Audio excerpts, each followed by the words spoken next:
నమస్తే welcome to even TV Telugu news. Annamayya జిల్లా గుర్రంకొండ మండలం చెర్లోపల్లి గ్రామంలోని రెడ్డమ్మకొండ హుండీ ఆదాయం ఈసారి 4,11,579 రూపాయలు, బంగారం 25.45 గ్రాములు, వెండి 305 గ్రాములుగా నమోదైంది. అన్నమయ్య జిల్లా ఎండోమెంట్ ఆఫీసర్ విశ్వనాథ్ ప్రకారం ఈ ఆదాయం వాల్మీకిపురం ఏపీ గ్రామీణ ప్రగతి బ్యాంకులో జమ చేయబడుతుంది. కార్యక్రమంలో ఈవో మంజుల, ఆలయ చైర్మన్ లంకిపల్లి రాజన్న నాయుడు మరియు ఆలయ సిబ్బంది పాల్గొన్నారు. ఇక హుండీ ఆదాయ లెక్కింపు ప్రతి 2 నెలలకు ఒకసారి నిర్వహించబడుతుంది.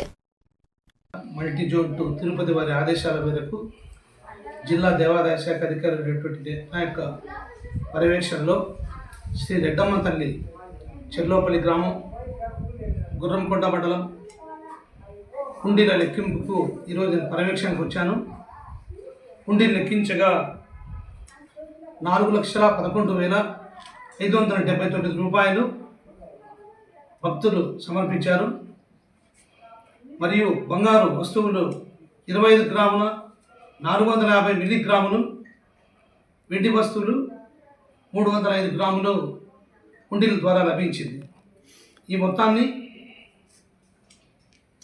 ఆంధ్రప్రదేశ్ గ్రామీణ బ్యాంక్ వాయిల్పాడు బ్రాంచ్ నందు డిపాజిట్ చేస్తారు. ఈ ఆదాయం ఎన్ని నెలలకు ఒకసారి లెక్కిస్తారు సార్? 2 నెలలకు ఒకసారి.